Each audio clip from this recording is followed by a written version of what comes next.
story of James City County is the story of the nation. New World and Old coming together to create a place unlike any other. Well, I discovered Williamsburg when I was looking for graduate schools in 1963, and I was able to get a fellowship with the Institute of Early American History and Culture at William & Mary, and when I came to check the place out before I accepted it in the spring, in May of that year. My name is Martha Waldrop Mccartney, and I came to James City County, actually initially City of Williamsburg as a college student, and then I married into a local family and moved back here in 1966. I've been here ever since. I remember, coming in, there were little drugstores on the corner in Merchant Square, and people were talking about the wall. I said, oh, yeah, World War II. Oh, no, the Civil War, oh boy, where are you from? I said, I'm Ohio, I really started doing historical research as a hobby, and found that I took to it like a duck to water, that the same turn of mind that made the diagnostic work so easy for me also facilitated my work with the records. My first so-called archaeological experience was in Ohio working on an Indian mound site as a complete amateur. A friend of mine owned the property, and we went out and there was this burial mound, and he said, let's go look at this. I said, that sounds good. And then we went, that just sort of got me interested. And what really caught my attention was what had been done at Jamestown, and that was kind of where historical archaeology began, period, in the country. J.C. Harrington and John Cotter had done excavations for the 350th commemoration in the 1950s. And I had just stumbled upon accidentally in the school library back in Ohio an aerial photograph of the excavations of the 50s. And it showed this real geometric pattern of trenches. And I thought, boy, wow, that just totally appealed to me. And I thought, wouldn't it be, I'd known that there was an early settlement somewhere before Plymouth, somewhere on the East Coast, and then I realized it was Jamestown. And I thought, wow, wouldn't it be interesting to be involved someday and at least go visit that site and go to where the first settlement was. There is a great deal that can be learned, and I think a lot of times people just aren't patient about doing the work and getting down to it. Case in point is Jamestown Island, when I did the work there. I don't think anyone expected that it would yield the results it did, and it was my great pleasure to make the Park Service gasp, But the records, in truth, were a lot better than most people assume. And so we put together what amounted to a very large mosaic of the island. I had a connection through my wife, who became a hostess at Colonial Williamsburg. And somebody that she had worked with, his husband worked for Ivanhoe Hume in the archaeological department at Williamsburg, Colonial Williamsburg. So heard that they were looking for volunteers to come out for one weekend at a site at a housing development where housing development was going in at Denby, near Newport News. And so I just showed up one day there, and it took about 30 seconds for me to be totally hooked in archaeology. I mean, I went down, I found a pipe stem, a little round pipe. Holy moly. This is, how old is it? And he said, well, 18th century. I was floored, And so I started out, as an amateur volunteer. It is difficult, but it's so rewarding. When I was working on Jamestown, I had the pleasure of going through microfilms of a group of documents in what's called the Farrar papers that are in Cambridge. And among those records was a census that dates to March 1620. And because of the old and new style calendar transition, it was dated 1619. I dated it to 1620 on the basis of ship arrivals and the establishment of various communities and so on. But we knew for a fact, you know, how many Africans were here at that point in time. If you fast forward to the 1624 census and 1625 muster, you find references to these early African people who were treated as servants. You find lots of records pertaining to both the Africans and the Indians in the, what I would call, overarching records of government, the legislative records, that kind of thing, records generated by the Governor's Council. And indeed, the information is there if we look for it. Well, a good example of archaeology bringing something out of the shadows is discovering that there's so much in a time capsule way had survived at Jamestown, of early Jamestown, and beginning at least 18 years ago, we all began to think, gee, there's going to be a 400th anniversary, and there was a big deal in 1907, and there was a sort of big deal in 1957, you know, and how could it be different? What was lost has been found. It was considered that the actual, or the site, that which was going to be commemorated is just going to be symbolic because it's gone. That is, the early part of Jamestown is gone. And the fact that it's been found, it's like, so I've heard people say it's like a birthday present. You know, we're just unwrapping it. It's been waiting for 400 years to tell the story and to give it substance. I would say that it's important for people to realize that the history of James City County really is sprinkled across the landscape from one part of the county to the other. Whether you're speaking of something like Carter's Grove or Green Spring Plantation, or you're up near Toano, the Chickahominy Shipyard over there on the Chickahominy River, Hickory Neck Church, the Free Black community at Centerville, the other one over there by Ware Creek. You've got Stonehouse, you've got Rev War sites all over the place, historic roads. There's so much here. A real positive outcome of the development pressure on all these other sites along the James River in New York and around, from almost Jamestown period, very close, taught a generation of archaeologists to be able to see and understand what they're finding. A good example is that, John, I could make a strong argument that J.C. Harrington, Pinky Harrington, in 1939 found James Fort. He did. He uncovered the wall that we, went back and said, that looks kind of interesting, and uncovered this area. Fortunately, recorded it very well, so we can go back to it. And this was a part of the fort, but he hadn't. Well, two reasons I think he didn't realize that's what it was. That they were looking for a fortress, something that was really a major thing. And we had learned, a few archaeologists that had done rescue work, that how ephemeral and how almost invisible the signs are left from fortifications from the 17th century, because we'd had other shots at it and opportunities. So then we could recognize that it could be this, and then finding all the dots and dashes to prove it took a long time, but there's no doubt, absolutely no doubt about what's been found here. But we couldn't have done it without that educational byproduct of scrambling around in front of bulldozers. Far be it from me to say who was the real Pocahontas, but the fact is she was a little girl, and I don't think he was a drooling lecher. He just was a person who had worldwide experience. He had gone into wilderness areas, so his survival skills were really important to the colony. He made friends with a little Indian girl. But as far as romance and all that, there was no evidence of anything of that sort. James Fort, that is an artifact. It's a big thing. You can't pick it up and put it in a museum. But to be able to stand in that space, this is what I wanted to do when I first came to Jamestown, was to stand in the middle of, this is the nucleus of America, modern America. It is. All of this is hooked to the discovery that sweet-scented tobacco could be grown here and that it was a marketable money crop.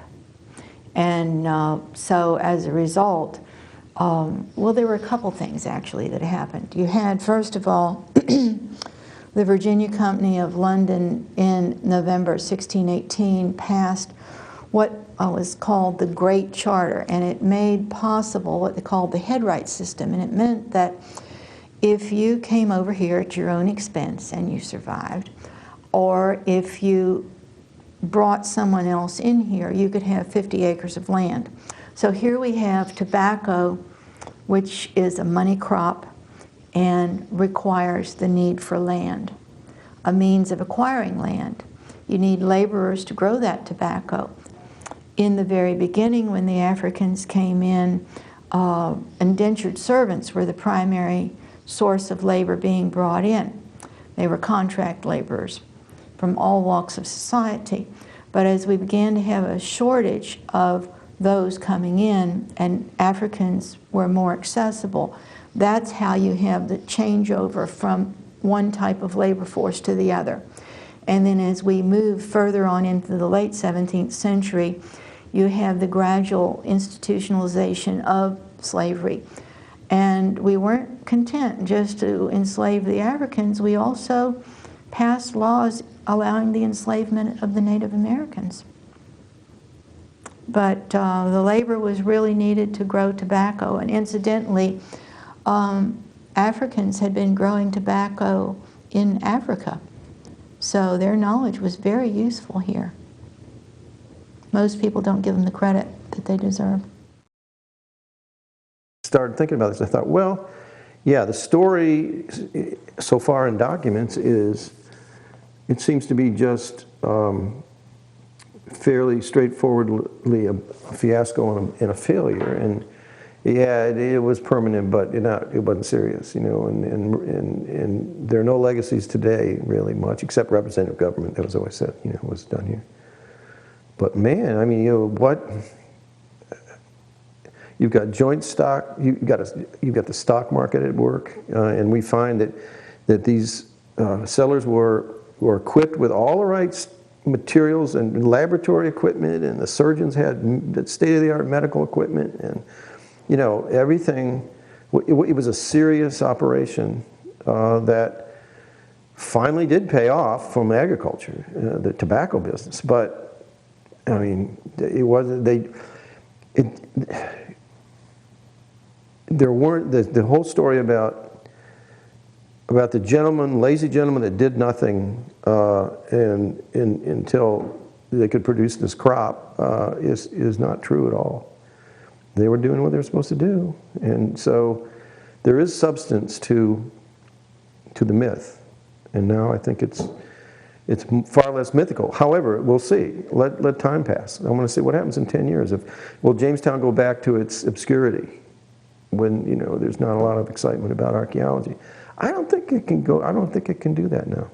Most people assume that urban Jamestown was much smaller than it actually was. It included everything in the western end of the island, from what's called Orchard Run, cutting straight north to Kings Mill Creek. And so, unlike today, if you owned land in more than one place, you could vote in elections in all of those places, and you could also hold office. So a lot of times you had people serving as burgesses representing Jamestown, but they might have lived somewhere else altogether. Serial marriage was certainly common. I would not say that there were a lot of wealthy women, more likely a lot of wealthy men. It's interesting that we always today talk about the high divorce rate and multiple marriages and so on, but in fact serial marriage was quite common. At Jamestown there was, you know, the Reverend Richard Buck, who was there in the very beginning. Not in the very beginning, but he came in early on. He came in from Bermuda. He was part of the group with Sir Thomas Gates and Sir George Somers that got shipwrecked on Bermuda, got here in 1610. The Reverend Buck had several children, and he and his wife died, and the daughter, Mara, was, according to her own contemporaries, dull. Well, when she was only in her very early teens, or 12 to 14 years old, The secretary of the colony's brother, who was a minister, was chasing around after her. And there was a rumor circulating at Jamestown that he hoped to marry her and spirit her away. And I'm sure it wasn't, you know, for any other reason than the fact that she stood to inherit a good bit of property. A good many people that came over here were people who were transported over from the jails in England. And there were, of course, shipments of children rounded up from the streets of London and sent over in the early period. Archaeology happens by accident. I mean, the archaeological record happens by accident. So you're finding this unpurposely altered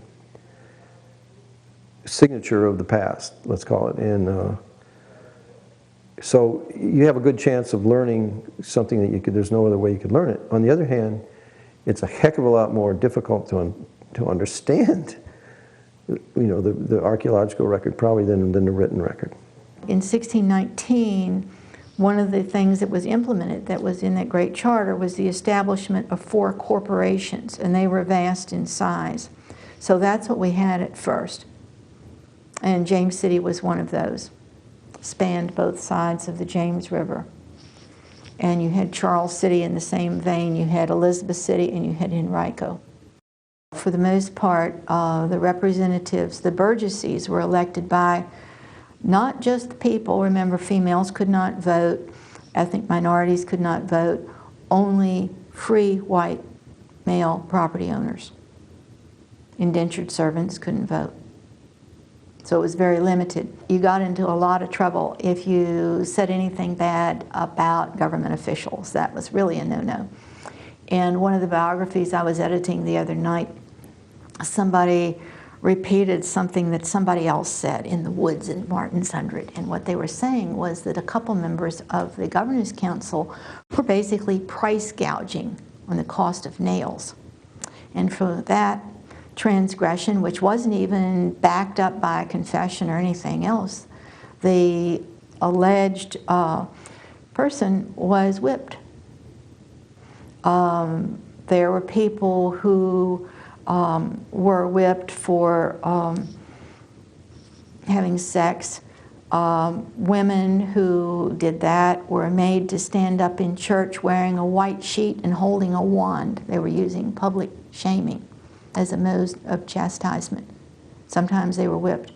One of the most cruel examples I can think of, there was a young servant who was up at Shirley Hundred who raped a couple little girls, and they were brought to Jamestown. And the mothers were whipped because they didn't tell on him, talk about the crime, and the young girls were punished for their participation in this. The man was executed.